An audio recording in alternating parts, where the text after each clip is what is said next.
Halo semuanya, selamat datang di Talk Majors, podcastnya para remaja kreatif yang penasaran dengan tren, teknologi, dan dunia seni.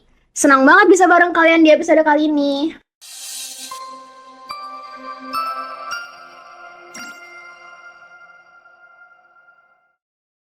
Kami, Yesa, dan Kelly akan menemani kalian untuk ngobrol santai tapi berbobot. Nah, pada kali ini kita nggak sendirian nih teman-teman. Kita sudah mengundang guru SMA Marsudin Bekasi yang juga merupakan seniman. Mari kita sambut Ibu Agatha. sekarang kita lagi hidup di era digital di mana AI generatif mulai jadi bagian dari dunia seni. Dari ilustrasi, musik, sampai desain produk. Nah, pertanyaannya, gimana sih teknologi ini bisa kita pakai untuk tujuan komersial tanpa menghilangkan sentuhan artistik? Apakah AI bakal jadi saingan seniman atau justru membuka peluang baru untuk dunia kreatif yang makin luas? Di episode kali ini, kita bakal kupas tuntas tentang penggunaan AI generatif dalam seni untuk tujuan komersial. Misalnya tantangan yang muncul atau peluang yang bisa dimanfaatkan oleh para kreator muda. Nah, akhir-akhir ini kita sering ngelihat gambar-gambar yang luar biasa bagus, tapi dibuatnya tuh hanya menggunakan prompt di AI. Misalnya, kayak waktu itu pernah viral ada sinetron yang dibuat full pakai AI, atau ada banyak orang yang juara lomba poster atau infografis itu pakai AI. Nah, menurut Ibu gimana sih penggunaan AI dalam membuat ilustrasi saat ini? Kalau menurut saya sih, ya itu sebuah kemajuan ya, secara general ya, buat manusia kan kita sebenarnya otaknya juga ada terbatas ya. Cuman kalau AI ini kita bisa kasih prompt yang lebih jauh, lebih variatif. Cuman minusnya ya kalau misalnya dari apa tuh namanya sinetron ya. Iya, sinetron tuh saya juga pernah nonton tuh di TikTok sih lebih tepatnya. Kalau sinetron saya udah lama nggak nonton TV kan ya. Kita lebih banyak fokus sama HP kan, medsos, TikTok. Nah di TikTok itu saya suka lewat di FYP. Di FYP tuh dia bukan sinetron sih, lebih kayak short movie. Oh iya, Ya kan, rajin. nggak tahu sih. Cuman dia vibe-nya kayak Eropa. Jadi tokoh-tokohnya tuh wajah-wajah Eropa, bukan Asia sih.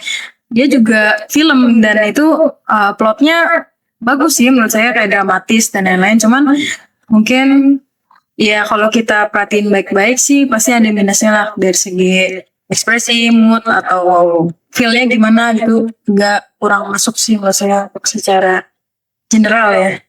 Tapi positifnya itu sangat membantu kita. Kalau Ibu sendiri pernah nggak nyoba buat kayak pakai AI generatif gitu buat bantu kerjaan? Atau mungkin kalau Ibu punya kenalan artis lain, kayak seniman lain gitu yang pernah pakai gitu terus cerita ke Ibu?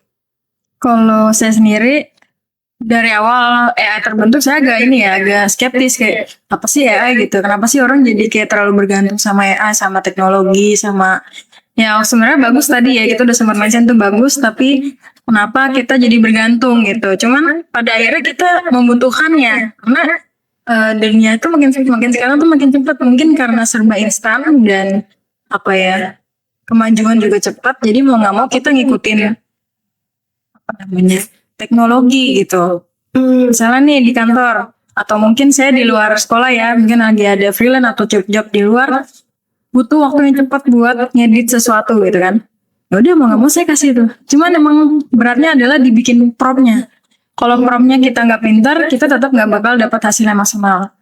Nah jadi kalau promptnya kita udah jago nih, misalnya benar-benar detail nih, saya ini adalah ini, terus nanti saya membutuhkan ABCD dengan style yang ABCD, kemudian tokohnya siapa aja, terus nanti tujuannya target audiensnya siapa, apakah ini untuk anak-anak, apakah ini untuk orang dewasa, atau mungkin buat apa namanya kalangan Gen Z, beda juga gitu. Jadi si AI ini manja juga kalau misalnya kita lihat ya. Dia promptnya cuma simple doang, ya udahlah gue kasih seadanya buat AI gitu. Tapi kalau kita bisa ngasih yang detail, oh dia bisa, karena kan AI itu pada dasarnya apa ya, masukin semua gambar yang dia pernah temuin di internet, di seluruh channel, di seluruh link gitu, kemudian bisa jadi satu dia buat desain yang baru. Nah saya sih sendiri juga menggunakannya itu biasanya hanya untuk drafting aja, jadi secara kasar buat bantu referensi, buat bantu mulai ide, karena harus cepet kan, cepet nih harus cepet, Ya udah kita cari ide yang ada. Oke, idenya ini, tapi eksekusi tetap di kita manusia. Oke. Jadi menurut Ibu kalau pakai AI itu buat reference doang gitu ya Bu? Kalau misalnya buat reference, terus coba deh kalian pada pakai Pinterest nggak? Pakai. Nah, Pinterest itu sekarang udah ada tulisan di bawahnya dimodifikasi AI. Oh iya, ada. Misalnya kalau misalnya kalian ya cari tentang painting ya, misalnya painting style atau painting impasto style. Nah, impasto itu sebuah teknik yang timbul 3D gitu loh kalau kalian pernah lihat. Nah, itu saya pernah searching impasto teknik painting. Kemudian paintingnya tuh yang keluar dimodifikasi AI semua, ada tulisan di pojok kiri bawah. Jadi Pinterest tuh juga udah adaptasi sama AI sebenarnya. Jadi emang pada dasarnya bagus untuk referensi. Dan balik lagi kita olahnya gimana? Berarti AI ini emang pinter banget ya buat ini. Kalau misalkan menurut Ibu sendiri, ada nggak sih kelebihan manusia dibandingkan sama AI buat kayak bikin ilustrasinya gitu? Kalau dari manusia pastinya ada. Kalau misalnya kita membuat sesuatu kan pasti ada reasonnya ya, ada sebab akibat gitu ya. Tujuannya apa dan kita harus tahu mau ngapain dulu. Jadi feel itu nggak punya si AI. Feel atau perasaan, emosi, mood itu AI mungkin nggak punya ya. Cuman saya nggak tahu sejauh apa nih sekarang ya. Apalagi yang premium yang udah berbayar saya nggak tahu nih. Masalahnya kalau udah berbayar ya pasti mereka lebih detail lagi. Cuman kalau dari segi perasaan, mood, kemudian hal-hal detail yang sangat sensitif itu belum tentu nangkap. Apalagi misalnya topiknya tidak familiar, misalnya kayak topik yang berbau adat. Nah, adat tuh kan banyak rahasia ya sebenarnya, masih misteri banyak gitu ya. AI tuh mungkin aja nggak nangkap sampai sejauh itu. Jadi sama aja kayak kita baca buku. Kalau misalnya kita baca bukunya dikit, ilmu kita juga dikit. Jadi AI juga kadang kan dia cuma berbasis internet kan. Jadi hal-hal yang nggak ada di internet dia pasti nggak punya. Percaya gitu sih. Jadi pure dia enggak emang dari internet ya. Tapi kalau untuk tujuan komersil, AI ini tuh nguntungin banget gak sih buat perusahaan dari segi biaya, terus kualitasnya juga bagus. Dan menurut Ibu gimana? Komersil ya berarti ya udah khusus nih. Kalau komersil beda nih sama seniman ya. Oke lah seniman sekarang tuh ujung-ujungnya bisnis, ujung-ujungnya duit, jual karya, jual alat lukis atau apa, misalnya bikin workshop painting dan lain-lain. Cuman kalau untuk komersil jatuhnya lebih kayak pekerja seni ya. Pekerja seni kalau seniman ya. Seniman yang bekerja di perusahaan mungkin atau di dunia kreatif, jadi di korporat pasti sangat menguntungkan karena lagi-lagi butuh cepat karena mereka punya deadline. Terus misalnya kalian lagi buka bisnis buat buka e-commerce di TikTok atau TikTok Shop maksudnya ya, TikTok Shop, Tokopedia atau Shopee. Pokoknya yang warna-warni itu kalian mau buka bisnis ya, misalnya mau bikin bisnis buka produk make up mungkin atau dan lain-lain, itu bisa dibantu sama AI. Baju itu juga saya mulai nemuin di TikTok itu baju kayak baju kita biasa lah kayak gini, terus dipakai gitu kan, di try on biasanya kan. Nah itu diiklaninnya pakai AI. Jadi kita foto baju biasa, foto baju kita nih, terus nanti di scan sama AI, mereka bisa ngeluarin manusia yang pakai baju kita. Nah itu udah dipromosiin tuh. Nah menurut saya kalau untuk bisnis itu sangat berguna. Jadi kan bisnis kan nggak perlu menilai nih saya asli atau enggak ya. Cuman kecuali yang brand-brand besar pasti punya hak cipta. Kalau kayak cuman bisnis-bisnis kecil terus jual produk-produk KW lah tanda kutip ya. Terus ya udah kita bisa pakai AI, cepat langsung dibuatin. Apalagi kayak photoshoot. Jadi sekarang photoshoot yang misalnya kayak gini nih, jual produk, kita bisa foto produknya aja, nanti mereka bikinin foto produk yang udah bisa ditaruh di etalase. Cepat tuh contohnya. Kalau misalnya logo kan biasanya perusahaan butuh logo nih, kayak misalnya bikin Marsud TV. Terus kita disuruh tolong dong bikinin logo buat Marsud Podcast gitu kan. Namanya apa? Namanya Marsud TV. Ya udah kita scan atau mungkin sketch dulu pakai pensil, nanti difoto, masukin ke AI. Nanti AI biasanya langsung generated ke digitalisasinya kan. Di situ kalau misalnya kita butuhnya simpel-simpel pasti dia bisa bikin. Tapi kalau udah detail-detail dia ngaco. Sekalinya jelek banget gitu. Iya, tapi kadang kalau misalnya buat logo atau buat iklan gitu pakai AI, kadang itu di sosial media itu kan mereka dapat hate comment gitu kan. Nah, itu jadi gimana ya? Kan kayak plus minus gitu jadinya. Walaupun cepat, tapi mereka juga bisa dapat hate bencian gitu, Bu. Pasti sih, kalau itu hal-hal yang kita nggak bisa kontrol. Jadi netizen itu kita nggak bisa kontrol sama sekali.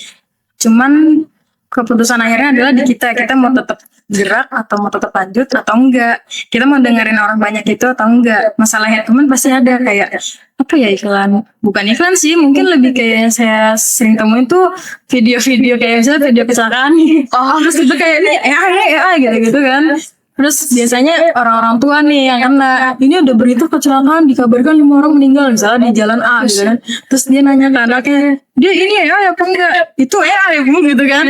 Saya juga sempat ngalamin kan ini kayak ini AI. Jadi ya pasti ada hate comment lah kalau soal produk. Cuman balik lagi kalau misalnya produk yang mau dijual pasti hubungannya sama konsumen. Jadi siapa yang nyoba, yang merasa enak ya pasti ntar konsumen balik lagi. Contohnya kayak Aldi's Burger kan, dia nggak perlu pakai AI juga. Orang yang nyobain rasanya. Kalau produk ya, kalau baju juga pasti Dari ya, kualitasnya. kualitas. Tapi ya Bu, kan saya pernah lihat tuh kayak misalkan di TikTok atau di mana gitu ada orang yang emang profesinya dia kayak bikin iklan-iklan gitu. Nah, itu kalau semisalkan sekarang tuh banyak yang udah mulai pakai AI kan buat iklan gini. Itu kalau menurut Ibu sendiri, kedepannya orang-orang dengan profesi itu bakal turun atau justru kayak bakal lebih digunain aja gitu? Tetap sih, jadi AI itu sebagai alat ya. Kayak misalnya nih, saya melukis, zaman dulu kan melukis tradisional ya, manual ya. Terus sekarang udah ada yang namanya Canva, terus ada juga Wacom Bambu, ada juga namanya Photoshop. Itu semua maju kan, cuman kita tetap ada kan, kita manusia tetap ada, sumber daya manusia, SDM tetap dipakai. Jadi sebagai quality control tuh endingnya tetap di manusia. Robot itu mungkin belum bisa menentukan ini oke atau enggaknya. Jadi robot cuma menjalankan brief. Menurut saya sih gitu ya. Ya bener juga sih. Nah, teman-teman, ngomongin soal penggunaan AI gini, rasanya jadi kayak agak haus gitu ya. Kebayang banget nih kalau kita lagi brainstorming sama ide kreatif, terus kita ditemenin sama secangkir teh poci yang segar, pasti obrolan kita bakal makin ngalir. Atau kalau kita lagi pengen nuansa yang lebih fresh, bisa banget sambil nyemil es krim dari Kabita. Selain enak, tampilannya juga lucu banget. Cocok dijadiin buat inspirasi visual kita tentang bahasan seni komersial dan branding ini. Boleh? Yuk kita cobain. Kalau tehnya ada AI-nya nggak? Nah, kebetulan kayaknya ini logonya dari dulu kayak gini ya, Bu. Tapi sekarang udah ada tahu gelas yang bisa ngisi dari bawah tanpa harus dari atas dan ditutup. Oh, wow, keren Jadi banget. ada teknologi yang namanya kita press ke dalam, terus airnya keluar dari bawah. Itu pakai AI dulu, Bu. Siapa tahu dari video-video kayak gitu emang dibikinnya pakai AI gitu. Bisa jadi ya. Iya. Yang segar gini tuh cocoknya buat guru-guru. Karena kan kita banyak ngomong ya. Oh, iya sih. Banyak marah-marah, banyak ngomong. Ini bener ya, Kamu Steph. cobain nggak? Nah, Boleh deh.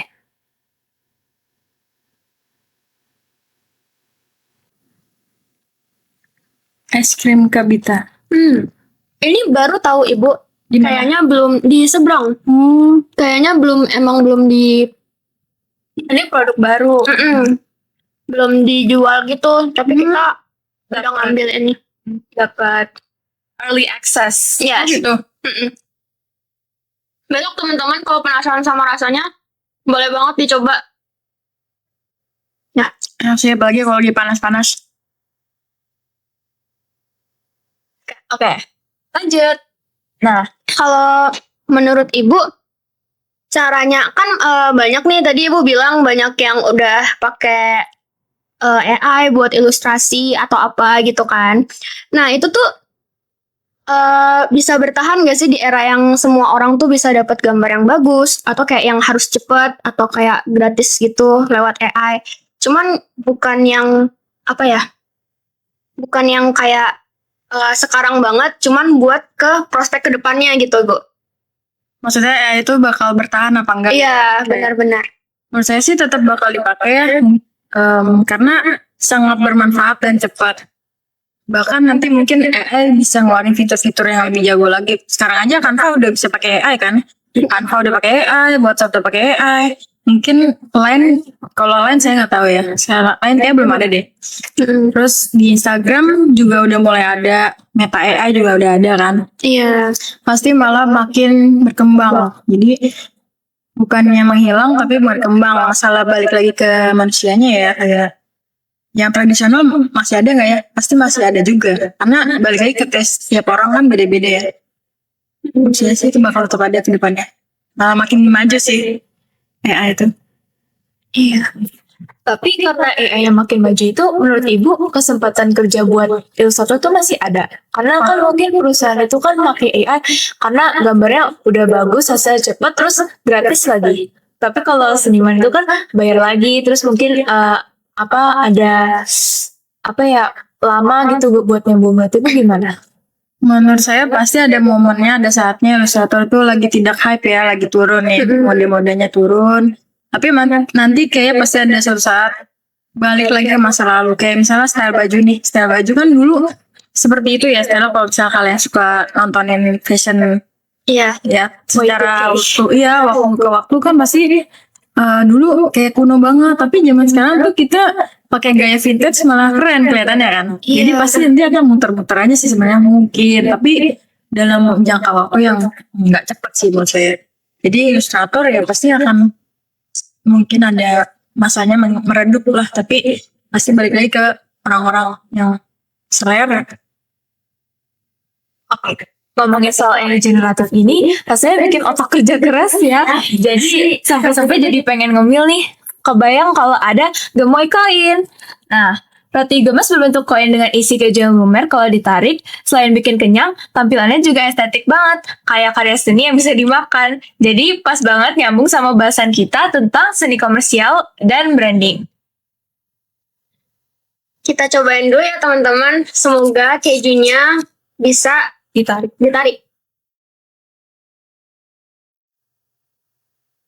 Ya, kayaknya aku lagi sial deh, Kili. Kamu dapet gak?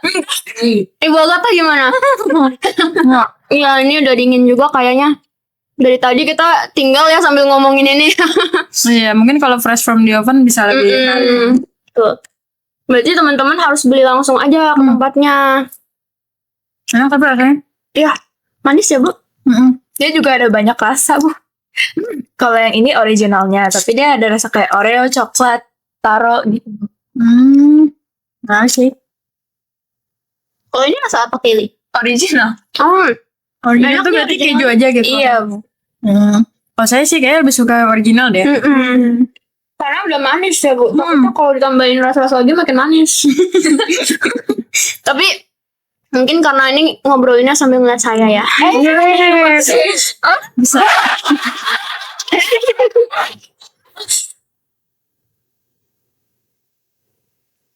Minumnya ditemenin teh poci, teman-teman. Iya, Bu. Nah, obrolan kita sekarang nih benar-benar kayak membuka mata banget ya. Jadi, kesimpulannya itu AI itu adalah alat dan kualitas akhir tetap ada di tangan manusianya. Nah, kalau dari Ibu Agatha sendiri, ada nggak pesan buat kita semua teman-teman yang ada di luar sana tentang penggunaan AI? Masalah AI ini sebenarnya nggak akan ada habisnya dan malah makin berkembang pesat ya. Cuman balik lagi bagaimana kita bisa mengolahnya, balik lagi bagaimana kita bisa pakai rumus ATM, amati, tiru, modifikasi. Jangan sampai kita bergantung sama AI. Biasakan untuk mengolah AI itu menjadi kreasi yang baru. Jadi otak kanan kita tuh kepake gitu. Jangan terlalu bergantungnya. Kalau otak kiri terus yang dipakai buat ngitung, nanti otak kanannya jadi kecil. Ya pokoknya intinya itu ya. Makanya gimana kita bisa manfaatin teknologi yang ada buat jadi kreasi yang baru. Jadi bisa menjual, bisa menghasilkan uang. Dan jangan terlalu bergantung ke serba instan lah. Itu sih. Tuh teman-teman, berarti jangan terlalu banyak pakai ChatGPT ya.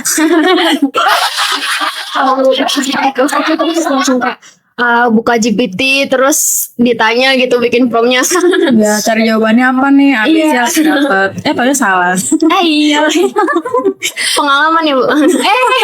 Enggak, saya ngeliatin anak-anak kan, saya kasih soal nih, coba nih, terus di scan semua mereka tuh di scan. wow. Jadi selama ini Ibu tahu. Saya kan duduk di atas diem bercanda-bercanda tapi tahu udah Kelihatan ya, Bu. Kebongkar deh. ya pokoknya di foto terus masukin di prompt dah, tolong jawab soal ini, udah A B C D, makanya cepet jawabannya, kan bisa lihat gitu. Iya. Oke deh, makasih Bu Agatha sudah meluangkan waktunya dan sudah hadir. Nah, gimana nih pendapat teman-teman? Buat kalian yang suka obrolan ini, jangan lupa subscribe dan ikutin podcast kita. Sampai jumpa di episode berikutnya. Salam kreatif, salam major, signing off. Wow.